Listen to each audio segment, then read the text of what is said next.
Legacy, this is about as late as I think I've left these videos. We not, itching right before the kickoff, but we're getting closer and closer. So, not a long intro. You know the drill by now. We're going to go to the NFL and then a very big week 6. Lots happening in our pool. Every week is going to matter, but we're feeling it already. So, let's get to it. Week 6 is come and gone, and by the end of this video, I'll be talking about let's go week 7, and 7 is half of 14. So we are legitimately in the mid-season of our fantasy leagues, which brings a lot of excitement, but also when we look back on a league, I like to think, so what did we learn from this? I did make a small list. Lesson number 1, I think the USA still low-key hates the UK. I don't mean just in like a tariff thing, no political commentary here that I'm really meaning to make. I don't think they go all back to like redcoats, but they just seem to keep sending them garbage teams to play garbage games. I mean, this game, the Broncos and Jets, obviously, is tailor-made for the expression close doesn't necessarily mean good. I mean, we are dealing with a nation that calls a 0-0 game acceptable, and a maybe food choice palette, which doesn't necessarily require a lot of spice to be tasty. So they don't need a lot of action, but you really gave them a wear down. Probably a game that I would be willing to bet, if we're being honest with ourselves, not even fans of the teams were excited to watch. And it's not like it was a surprise. Lesson number 2, a short one, but a sweet one. If you make Las Vegas look good, you will lose your job. Sorry, Callahan, but it had to be somebody to be the first. Tennessee, we'll see how they rebound. Number 3 is more of an or, because there's 2 kind of this could be. Either Penix Envy is legit in Buffalo. I mean, I could also say they like a little Bijan on their sandwich just because Atlanta steamrolled them in a lot of ways. I've been sitting on that Penix joke for a long time, and it's not the last time I'm going to make it. Or should Buffalo be learning that you need to surround Allen with more than just Allen? I know they have that model in KC, and we'll be getting to them in a second, just trust me. But if you look at their roster and where they're spending their money, there are some defensive talented guys, and obviously they want to make sure it's more balanced. Cook is legit, but the window is going to get smaller and smaller. And if you really look at his wife's career, he's going to be in the gym a lot more if his wife keeps having performances next to Michael B. Jordan, because he's got to make sure he's keeping up his end. I mean, the anxiety there must be legitimate. But as a player, you only have so long to capitalize on this. You got to give him a few more weapons. So it could be A, could be B. Last lesson, another A and B. But this one is a little bit more topical. We were talking about the Chiefs, and they are that model. And it's funny to say, but they've been boring for the last couple years. Even though the fact that they win or lose in Super Bowls, we know they went from an explosive offense. They split their money and spend a lot more on defense. So now they're kind of dull, but they're back to exciting this year, and they actually have some receivers, and then Rice is coming off the suspension, so they could be back, but their question is more along the lines of Brian Branch, overreaction, or is this on brand? Now, you got to think about it from Detroit and Casey's perspective. This is an if or. I mean, this is the team that claims to be biting off kneecaps, and yet words still hurt them. So in some ways, you have to acknowledge that that's a little bit of an inconsistent bubble. You can't present yourself as the monsters of the league that can take down everybody except for a few little insults. Or is Mahomes just that freaking annoying with all his hand signs and weird kind of dexterity movements? Honestly, I could see either one, but super rare that someone gets popped in the handshake line. And not even the guy that they say was trash talking. So how that went down, hopefully we find out soon. Still not touching the Sanchez one, so no more lessons to be learned here. Except to kind of tie it all together, we are in a very critical part. Buffalo and Baltimore are on buys. That is going to have some impacts and maybe save some people who've been playing Baltimore people recently. But either way, let's just focus on our league first, because moving ahead to week 7, things are definitely going to get interesting. Jeff, number 1, 6-0, and then number 1 on the league. You're just not taking your foot off the gas.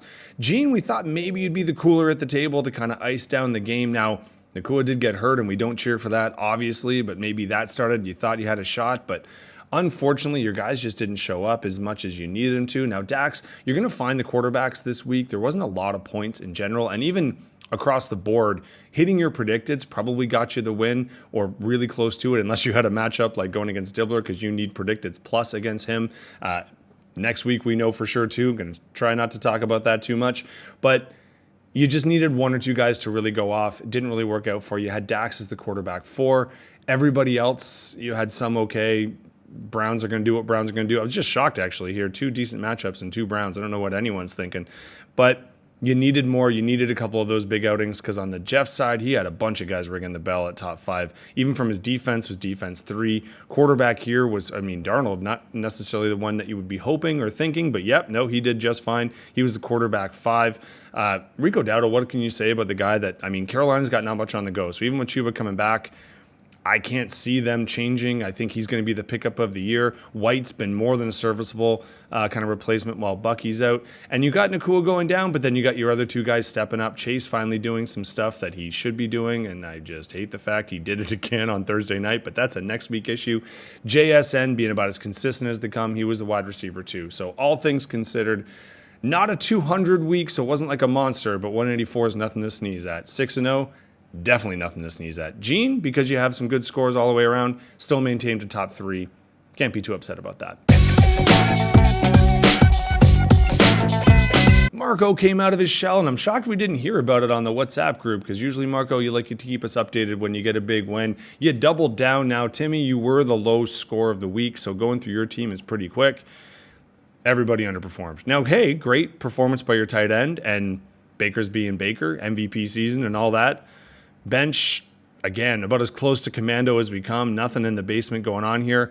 Flip the coin on the other side. Marco, you got a lot on the basement right now on the go. Still made mostly good calls, and certainly you got, running back situation. You can't be too mad about that. Running back 3 and 5. And for Scattaboo, if we start giving points for people taking their shirts off and flexing on national TV, he probably would have even climbed higher than 5th this week. So can't complain there.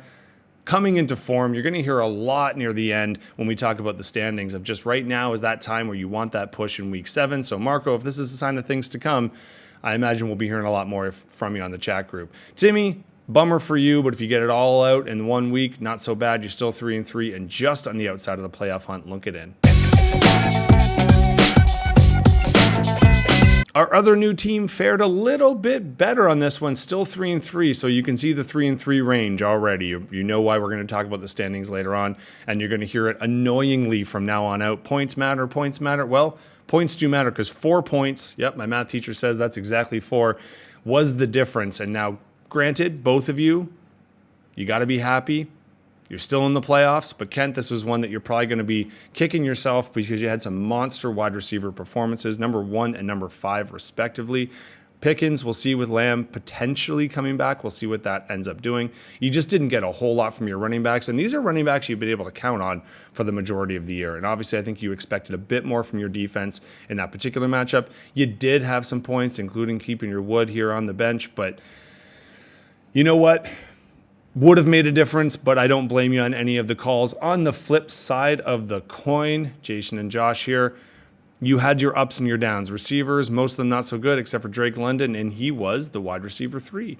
Bijan was your cherry on top of the Sunday, though. He was the running back 1, and if you're going to get 2 people 35 plus, you're going to be tough to beat in any regard. Even your defense getting double digits, it was the defense 5 on the week as well. So if we keep scrolling down, there is someone you might want to talk about. Throwing a dart at the board, he was the QB3, so you did leave a few more points on the board on the sideline here. So if everyone put their optimal matchups in, I still think it would have shooken out pretty close to the same thing, although Ken, I think you would have gotten the edge, but doesn't matter. You're both 3-3. We'll see what that means in a few people's time when we start looking at the standings.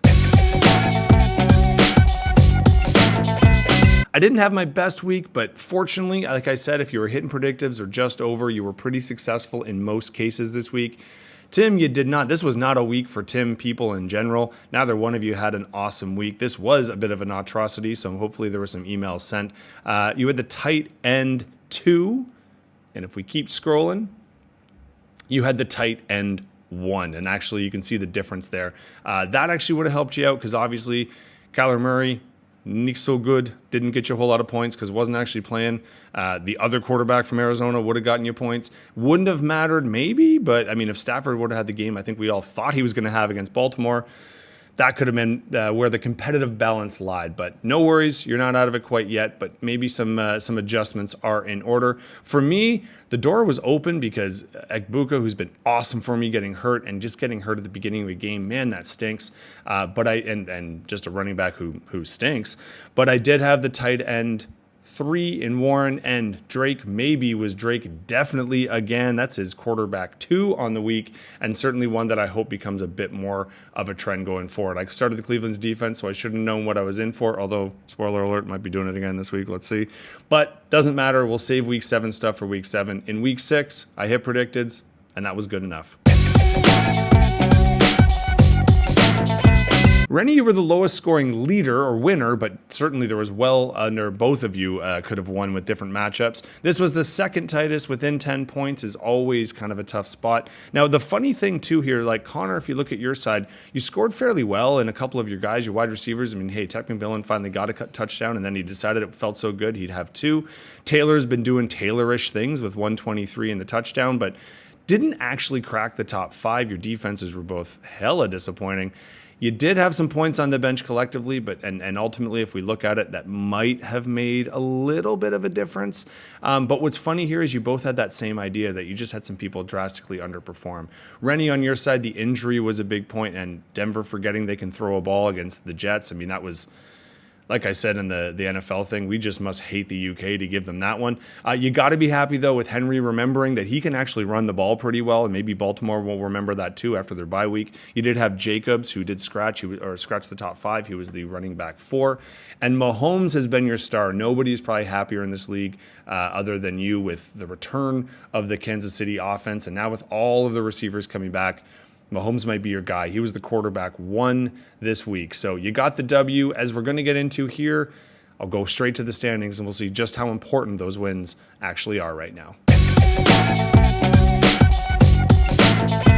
It is constantly annoying, and I'm going to say it over and over and over again. Every win matters. Every point matters, because we're getting a lot of logjam here. So 3-3 being 500 doesn't quite guarantee you the playoffs if you're not scoring a lot. So that low score, Timmy, does actually hurt you a bit. Rushke hangs on to his top 6 spot. It also means, though, with a lot of bunched together, that if you're still down at the bottom here, a little bit of a run, a couple wins in a row, and you're right back into the playoff hunt. Just like all of us underneath Jeff, we haven't gotten the star yet, so we're not celebrating anything at this point in time. I'm pretty happy with the fact that I'm both second top scorer and second in the league, and first top scorer is first in the league. That almost never happens, so that's probably not going to stay consistent. I have probably jinxed myself, but I know why. We got a battle of 1 and 2, and I would be hyping this up if this was before the Thursday, but then Jeff went out and Chase did some stuff, and I can't really talk about it because I'm going to save it for the next week. But we have some huge matchups here because anytime you get people that are just on the cusp of the playoffs or in the playoffs, that's always fun to celebrate. And let's be honest, a 1 versus 2 is always fun, I guess, if you're Jeff. As mentioned, I'll try not to be a repeating record about how important every game and every point is, but as you can see with the ties, it is tight. It kind of feels like a pre-playoff rush already, so let's see how that pans in. I'd love to be a bit more excited about my matchup, but we'll see how it goes after an explosive Thursday night, but I am excited about everybody else's. So much to say. Make sure you're paying attention to the injuries, obviously, the bye weeks, all that fun stuff, but you know the drill by now. Week 7, here we go.